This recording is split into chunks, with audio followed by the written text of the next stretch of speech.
வணக்கம். எப்போவோ 40 வருஷத்துக்கு முன்னால இந்த மேட்டுப்பாளையம் நெல்லித்துறை அந்த சைடில் நான் ஷூட்டிங் போனப்போ அங்கே நிறைய விஷயங்கள் அந்த ஊரை சுற்றி சொல்லுவாங்க.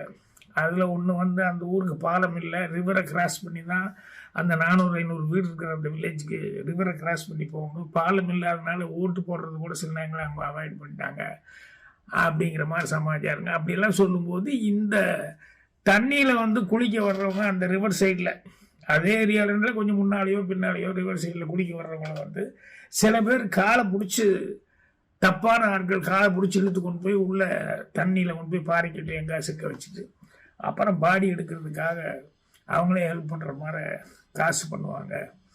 இது வந்து கொஞ்சம் கூட உயிருக்கு ஒரு மதிப்பு இல்லாமல் ஈவிரக்கம் இல்லாமல் கல் நெஞ்சமாக இப்படி பண்ணுறாங்களே அப்படின்னு சொல்லி நெஞ்சு பொறுக்குது இல்லையே அப்படின்னு சொல்லிட்டு அதுக்காக இதை பதிவு பண்ணேன். இதில் என்னென்னா அது முதல்ல போலீஸ் தெரியல, அந்த போலீஸ்க்கு எப்பவுமே தப்பு நடக்கும்போது தெரியாது, அதுக்கப்புறமா தான் அவங்க கண்டுபிடிப்பாங்க. அப்புறம் பின்னால் கண்டுபிடிச்சாங்க. இவ்வளோ தான் நான் சொல்லியிருந்தது. மற்றபடி போலீஸை வந்து இது எந்த விதத்துலையும் சம்மந்தப்படுத்தலை. இது சொன்னதுடைய நோக்கம் கூட என்ன அப்படின்னா, மீண்டும் இந்த மாதிரி ஏதாவது நடந்துட்டு இருந்தால் கொஞ்சம் கேர்ஃபுல்லாக இருக்கணும் அப்படிங்கிறதுக்காக இந்த பதிவு. இது என்ன ஆகிப்போச்சு அப்படின்னு சொன்னால், சமீபத்தில் நம்ம நண்பர் சைது துரைசாமியினுடைய மகன் வெற்றி துரைசாமி அவர்கள் வந்து இமாச்சல பிரதேச பக்கத்தில் எங்கேயோ ஷூட்டிங் போனதில் அந்த ஹில்லேருந்து வரும்போது கார் ஆக்சிடென்ட் ஆகி ஒரு 200 அடி பள்ளத்தில் ரிவரில் வந்து உழுந்து டிரைவர் உயிர் இல்லை, டிரைவர் ஸ்பாட்டில் கிடைச்சார் வண்டிக்குள்ளே. இன்னொரு நண்பர் கூட போனவர் அவரும் அடிபட்டு குத்துயமாக இருந்தார். அவரை எப்படியோ பிடிச்சி காப்பாற்றி வெளியே எடுத்துகிட்டு வந்துட்டாங்க. ஆனால் காருக்குள்ளேருந்து வெளியே ஏதோ ஒரு விதத்தில் போன வெற்றி வந்து பாடி கிடைக்கல. எல்லாம் தேடிக்கிட்டு இருந்தாங்க. தேடிக்கிட்டு இருந்து ஒரு நாள் 2 நாள் 3 நாள் ஆகும்போது அவர் சைது துரைசாமி அங்கே ஸ்பாட்டில் எவ்வளவோ முயற்சி பண்ணி அப்போ ஒரு செய்தி ஒன்று வந்தது. என்னென்னா, யாராவது எப்படியா பாடி யாராவது தேடி கண்டுபிடிச்சி கொடுத்தாங்கன்னா அவங்களுக்கு 1 கோடி ரூபா ப்ரைஸு அப்படின்னு. இதில் என்னென்னா 1 கோடி ப்ரைஸு அப்போ பரிசு கொடுக்குறேன்னு சொல்லும்போது இன்னும் பரபரப்பாகிடுச்சு நியூஸ். இந்த நேரத்தில் தான் யாரோ ஒரு ஊடக நண்பர் கொஞ்சம் புத்திசாலித்தனமாக அவர் என்ன யோசிச்சார் அப்படின்னா, பாக்யராஜ் தண்ணிக்குள்ளே இப்படி இழுத்து கொண்டு போய் இப்படி பாறைகள் வச்சுக்கணும்னு ஏதோ ஒரு நியூஸ் போட்டிருக்காரு.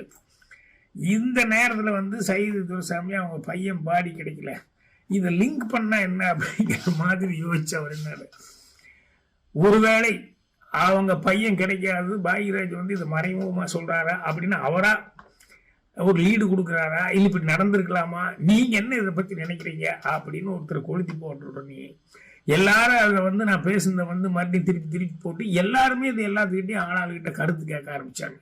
கடைசியில் கருத்து இங்கே கேட்டு அங்கே கேட்டு இங்கே கேட்டு கடைசியில் போலீஸ் லெவலுக்கே போய் அவங்ககிட்ட எங்கே இப்படியெல்லாம் நடந்திருக்குமா அப்படின்னு பாடி கிடைக்காதவங்க அந்த அளவுக்கு பேசுகிற அளவுக்கு சூழ்நிலை வந்தது.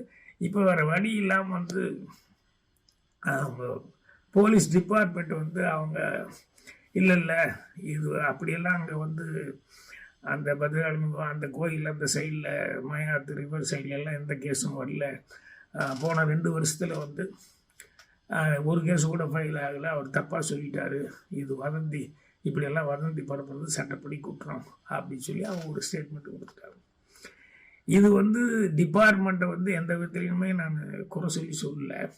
ஆனால் இப்போது டிபார்ட்மெண்ட்லேருந்து இது வதந்தி இப்படி பாக்யராஜ் சொல்லிடக்கூடாது, இது சட்டப்படி குற்றம்னு சொன்னோன்னே, சார் நீங்கள் பாருங்கள் கரெக்டாக ஆதாரபூர்வமாக சொல்கிற மாதிரி சொன்னீங்க, ஆனால் வதந்தின்னு போலீஸ் சொல்லுது, இதுக்கு நீ என்ன பதில் சொல்கிறீங்கன்னு சொல்லிட்டு இப்போ மறுபடியும் டப்புன்னு ஆளாளுக்கு ஃபோன் பண்ணி இதுக்கு ஒரு பதில் சொல்லுங்கன்னு சொல்லி இன்னும் இடியாப்ப சிக்கல் பண்ணுற மாதிரி அதெல்லாம் கேள்வி கேட்க ஆரம்பித்தாங்க.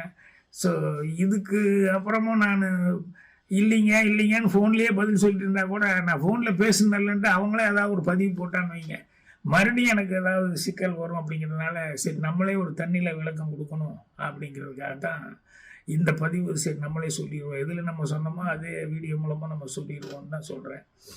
இது வந்து போலீஸை வந்து எந்த விதத்துலையும் நான் சம்மந்தப்படுத்தி சொல்லலை. அப்படி ஒரு தப்பு நடந்து தான் அங்கே போனப்போ எல்லோரும் பேசிக்கிட்டாங்க இப்படியெல்லாம் நடந்தது அப்படின்னு சொல்லிட்டு. அது 40 வருஷத்துக்கு முன்னால். அதுக்கப்புறம் வந்து இப்போவும் யாராவது இருந்தாங்கன்னா அந்த மாதிரி தண்ணியில் குளிக்க போகிறவங்க அலர்ட்டாக இருக்குன்னு சாதாரணமாக சொன்னபடியே போலீஸை பற்றி இதில் எங்கேயுமே சம்மந்தப்படுத்தலை. இப்போ போலீஸ் வந்து அப்படியெல்லாம் 2022-23 அப்படி எந்த கேஸுமே அது ஆகலை அப்படின்னாங்க. ஆனால் நான் மறுபடியும் விசாரிக்கும் போது 15 வருஷத்துக்கு முன்னால் கூட இது வந்து இந்த மாதிரி நடந்து பிரச்சனையெல்லாம் ஆயிருக்கு அப்படின்னு சொல்லி பேப்பரில் நியூஸ் வந்தது அப்படின்னு சொல்லிட்டு நிறையா நண்பர்கள் மூலமாக பேப்பரில் எல்லாம் கூட வந்ததுனாங்க. இப்போ அது நியூஸ் வந்தது வரல அப்படிங்கிறதெல்லாம் வேறு. பட் என்னென்னா போலீஸ் வந்து இது நான் வதந்தியை பரப்புனேன் அப்படின்னு சொல்லிட்டு சொன்ன ஸ்டேட்மெண்ட் இருக்கு பாருங்க, அது வந்து அவங்களுக்கு நல்லா தெரியும். என்னென்னா எந்த ஒரு தப்பு நடந்தாலும் முதல்ல அவங்க மோட்டிவேஷன் என்னன்னு பார்ப்பாங்க, இதனால் யாருக்கு என்ன பெனிஃபிட்னு பார்ப்பாங்க. இப்படி தான் கேஸை முதல்ல இன்வெஸ்டிகேட் பண்ணுறதே ஆரம்பிப்பாங்கன்னு சொல்லி கேள்விப்பட்டிருக்கேன். ஸோ எனக்கு வந்து இந்த செய்தியை பதிவு பண்ணுறது எனக்கு எந்த விதமான மோட்டிவேஷன் கிடையாது. இதனால் எனக்கு எந்த பெனிஃபிட்டும் கிடையாது. இது ரொம்ப காலமாக நிறையா விஷயங்கள் நம்ம வெளியே போகும்போது நம்ம கேள்விப்படும் போது இதெல்லாம் வந்து இன்னைக்கு இந்த யூடியூப்பு, ட்விட்டர் இதுலையெல்லாம் வந்து அப்பப்போ இல்லைன்னா மீட்டிங்கில் பேசும்போது இந்த கேசட் ரிலீஸ் ஃபங்க்ஷனுக்கெல்லாம் போகும்போது ஆடியோ ரிலீஸ் இது மாதிரி விஷயங்கள்லாம் சொல்லுவோம். அது என்னென்னா இப்போ பதிவாக பண்ணுறதுக்கும் இதெல்லாம் வந்ததுனால வீடியோ பதிவாக வந்து பண்ணுறதுக்காக இது நினச்சிக்கிட்டு இருந்தேன். அது இப்போ சொன்னேன் அவ்வளோதானே ஒழிய வேறு வந்து இந்த மேட்ரு இப்போ நடந்த மேட்ருக்கும் அதுக்கு எந்த விதமான சம்மந்தம் இல்லை. அதே மாதிரி டிபார்ட்மெண்ட்டை வந்து எந்த விதத்துலேயும் வந்து இதில் நான் சம்மந்தப்படுத்தி நான் பேசவே இல்லை. அவங்க கண்டுபிடிக்கல இல்லை அவங்க கவனக்குறைவு அது இது எதுவுமே நான் சொல்லலை. இப்போ அவங்க சொன்ன மாதிரி வந்து இப்போ அவங்க ஸ்டேட்மெண்ட் படியே வந்து நிறையா ஆளுகளெல்லாம் போட்டிருக்கோம், ரொம்ப பாதுகாப்பாக இருக்குது அப்படியெல்லாம் நடக்கிறாங்க போது எனக்கு அது ஒரு சந்தோஷம் தான். அதனால் அதை பற்றி யாராவது நான் ஏதோ வேணுன்னே சொன்னேன் அப்படின்னுலாம் ஒன்றும் நினைக்க வேண்டாம். இது சொல்கிறதுல எனக்கு எந்த விதமான யூஸும் இல்லை. யதார்த்தமாக நான் வந்து நடந்த இன்சிடெண்ட்டை சொன்னேன். அது வந்து இப்போ வந்து இப்படி வந்துருச்சு. அதனால் பேப்பரில் வந்து பத்திரிகை போலீஸ்காரங்க கொடுத்த அறிக்கை, ஒரு கமிஷனரை யாரோ ஒருத்தர் அறிக்கை கொடுத்துருக்காரு.